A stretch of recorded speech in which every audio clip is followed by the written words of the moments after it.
اے پروردگار، میں نے اپنی اولاد ایک وادی میں جہاں کھیتی نہیں تیرے عزت و ادب والے گھر کے پاس لا بسائی ہے۔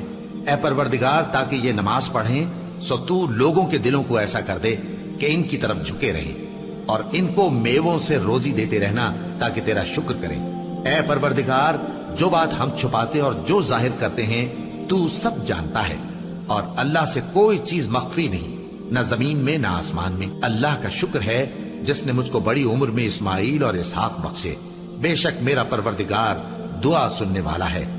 اے پروردگار، مجھ کو ایسی توفیق عنایت کر کہ نماز پڑھتا رہوں، اور میری اولاد کو بھی یہ توفیق بخش۔ اے پروردگار، میری دعا قبول فرما۔ اے پروردگار، حساب کتاب کے دن میری اور میرے ماں باپ کی اور مومنوں کی مغفرت کیجو۔ اور مومنوں، یہ نہ سمجھنا کہ یہ ظالم جو کام کر رہے ہیں اللہ ان سے بے خبر ہے، وہ ان کو اس دن تک مہلت دے رہا ہے جبکہ دہشت کے سبب آنکھیں پھٹی کی پھٹی رہ جائیں گی، اور لوگ سر اٹھائے ہوئے میدان قیامت کی طرف دوڑ رہے ہوں گے، ان کی نگاہیں خود اپنی طرف لوٹ نہ سکیں گی، اور ان کے دل مارے خوف کے ہوا ہو رہے ہوں گے۔ اور لوگوں کو اس دن سے آگاہ کر دو جب ان پر عذاب آ جائے گا، تب ظالم لوگ کہیں گے کہ اے ہمارے پروردگار، ہمیں تھوڑی سی مہلت عطا کر تاکہ ہم تیری دعوت توحید قبول کریں اور تیرے پیغمبروں کے پیچھے چلیں۔ تو جواب ملے گا، کیا تم پہلے قسمیں نہیں کھایا کرتے تھے کہ تم کو اس حال سے جس میں تم ہو زوال نہیں ہوگا؟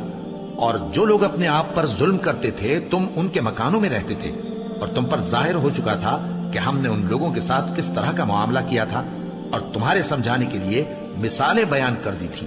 اور انہوں نے بڑی بڑی تدبیریں کی، اور ان کی سب تدبیریں اللہ کے ہاں لکھی ہوئی ہیں۔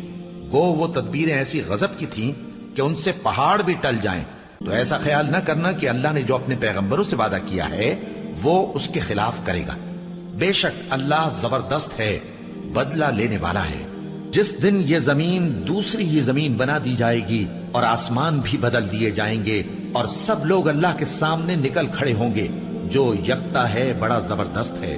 اور اس دن تم گناہگاروں کو دیکھو گے کہ زنجیروں میں جکڑے ہوئے ہیں، ان کے کرتے تارکول کے ہوں گے، اور ان کے چہروں کو آگ لپٹ رہی ہوگی، یہ اس لیے کہ اللہ ہر شخص کو اس کے اعمال کا بدلہ دے۔ بے شک اللہ جلد حساب لینے والا ہے۔